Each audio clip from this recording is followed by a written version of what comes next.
എൻ്റെ അഭിപ്രായമാണ് പറയുന്നത്. നിങ്ങൾക്ക് പറയാനുള്ളത് കമൻറ്റിൽ പറയാവുന്നതാണ് കേട്ടോ. കേരളത്തിലെ ജനങ്ങളുടെ മനഃശാസ്ത്രം ശരിക്കും പഠിച്ചിട്ട് തന്നെയാണ് നമ്മുടെ മുഖ്യമന്ത്രി അവിടെ ഇരിക്കുന്നത് എന്ന് നമുക്ക് സമ്മതിക്കേണ്ടി വരും. ആ നിലയ്ക്കാണ് കാര്യങ്ങളുടെ പോക്ക്. പഴയ കിറ്റിന്റെ കാര്യമൊന്നും നാം മറന്നിട്ടില്ല.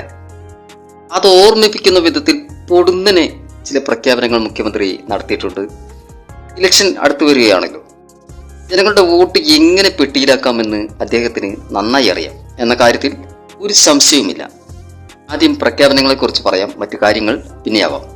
അതിലൊന്നാമത്തെ പ്രഖ്യാപനം എന്ന് പറയുന്നത് സ്ത്രീ സുരക്ഷാ പദ്ധതിയാണ്. അതായത് സ്ത്രീകൾക്ക് വേണ്ടി പുതിയൊരു പദ്ധതി ആരംഭിക്കുകയാണ്. 35 വയസ്സ് മുതൽ 60 വയസ്സ് വരെയുള്ള കേരളത്തിലെ സ്ത്രീകൾക്ക് എല്ലാ മാസവും സാമ്പത്തിക സഹായം കിട്ടുന്ന പദ്ധതിയാണ് ഇത്.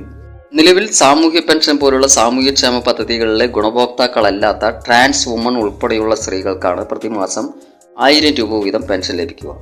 മുൻഗണനാ വിഭാഗത്തിൽപ്പെട്ട AAY, PHH, അതായത് മഞ്ഞ, പിങ്ക് റേഷൻ കാർഡ് ഉടമകളായ സ്ത്രീകൾക്കാണ് ഈ പദ്ധതിയുടെ ഗുണം ലഭിക്കുക. ഈ പദ്ധതിക്ക് വേണ്ടി പ്രതിവർഷം 3800 കോടി രൂപയാണ് സർക്കാർ ചെലവഴിക്കുക. കേരളത്തിലെ 31.34 ലക്ഷം സ്ത്രീകൾക്ക് ഇതിന്റെ പ്രയോജനം ലഭിക്കും. രണ്ടാമത്തെ പ്രഖ്യാപനം കണക്ട് ടു കണക്ട് സ്കോളർഷിപ്പാണ്. അത് +2, ITI, ഡിപ്ലോമ, ഡിഗ്രി അങ്ങനെ ഏതെങ്കിലും പഠനം കഴിഞ്ഞ് വിവിധ നൈപുണ്യ കോഴ്സുകൾ പഠിക്കുന്നവരോ വിവിധ ജോലികൾക്കോ മത്സര പരീക്ഷയ്ക്കോ തയ്യാറെടുക്കുന്നവരോ ആയ 18 വയസ്സ് മുതൽ 30 വയസ്സ് വരെയുള്ള യുവതി യുവാക്കൾക്ക് പ്രതിമാസം 1000 രൂപ ധനസഹായം ലഭിക്കുന്ന പദ്ധതിയാണിത്. കുടുംബ വാർഷിക വരുമാനം 1 ലക്ഷം രൂപയിൽ താഴെയുള്ളവർക്കാണ് സഹായം ലഭിക്കുക. ഈ പദ്ധതിക്ക് വേണ്ടി പ്രതിവർഷം 600 കോടി രൂപയാണ് സർക്കാർ നീക്കിവെക്കുന്നത്. 5 ലക്ഷം യുവതി യുവാക്കൾക്ക് ഇതിന്റെ ഗുണം ലഭിക്കുമെന്നാണ് പ്രതീക്ഷിക്കുന്നത്. ഇതിനോടൊപ്പം പ്രഖ്യാപനങ്ങൾ വേറെയുമുണ്ട്. ക്ഷേമ പെൻഷൻ 400 രൂപ വർദ്ധിപ്പിച്ച് 1600-ൽ നിന്ന് 2000 രൂപയായി വർദ്ധിപ്പിച്ചതായും അറിയിച്ചു. കുടുംബശ്രീ ADSകൾക്ക് പ്രതിമാസം 1000 രൂപ ഗ്രാന്റ് നൽകുന്ന പദ്ധതി പ്രഖ്യാപിച്ചിട്ടുണ്ട്. സർക്കാർ ജീവനക്കാർക്ക് ഈ സാമ്പത്തിക വർഷം 1 ഗഡു കൂടി DA അനുവദിച്ചായും പ്രഖ്യാപിച്ചിട്ടുണ്ട്. അംഗൻവാടി വർക്കർ, ഹെൽപ്പർ എന്നിവർക്കുള്ള ഓണറേറിയം 1000 രൂപ കൂട്ടിയതായും അറിയിച്ചിട്ടുണ്ട്. അതുപോലെ ആശാ വർക്കർമാരുടെ ഓണറേറിയം 1000 രൂപ വർദ്ധിപ്പിച്ചതായിട്ടും അറിയിച്ചു. അതുപോലെ തന്നെ റബ്ബറിന്റെ താങ്ങുവില 150-ൽ നിന്ന് 200 രൂപയാക്കി ഉയർത്തുമെന്നും നെല്ലിന്റെ സംഭരണ വില 30 രൂപയായി ഉയർത്തുമെന്നും പ്രഖ്യാപിച്ചിട്ടുണ്ട്.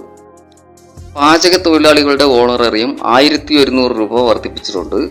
പ്രീ പ്രൈമറി ടീച്ചർമാരുടെയും ആയമാരുടെയും വേതനം 1000 രൂപ വർദ്ധിപ്പിച്ചിട്ടുണ്ട്. ഗസ്റ്റ് ലെക്ചർമാരുടെ വേതനം 2000 രൂപ വർദ്ധിപ്പിച്ചിരിക്കുന്നു. അങ്ങനെ ഒട്ടേറെ കാര്യങ്ങളാണ് മുഖ്യമന്ത്രി പ്രഖ്യാപിച്ചത്. ഈ പദ്ധതികളും ആനുകൂല്യങ്ങളും കേരളപ്പിറവി ദിനമായ നവംബർ 1 മുതൽ പ്രാബല്യത്തിൽ വരും. ഒറ്റനോട്ടത്തിൽ ഇത് ബജറ്റ് പ്രഖ്യാപനമാണോ എന്ന് തോന്നാം. അതുപോലെയാണ് കാര്യങ്ങൾ.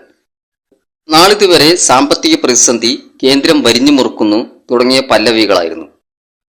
കടം വാങ്ങിയാണ് പെൻഷൻ കൊടുത്തിരുന്നത്. ആശാ വർക്കർമാരുടെ സമരം നാം മറന്നിട്ടില്ല. ഇലക്ഷൻ ആയപ്പോൾ ഇതെല്ലാം മറികടന്നോ എന്ന ചോദ്യം എന്റെയും നിങ്ങളുടെയും മനസ്സിലുണ്ടാകാം. എന്തായാലും ജനങ്ങൾക്ക് കിട്ടുന്ന കാര്യമല്ലേ. സംഗതി ജോറായി നടക്കട്ടെ. സന്തോഷം. വീണ്ടും മറ്റൊരു കണ്ടന്റുമായി അടുത്ത വീഡിയോയിൽ.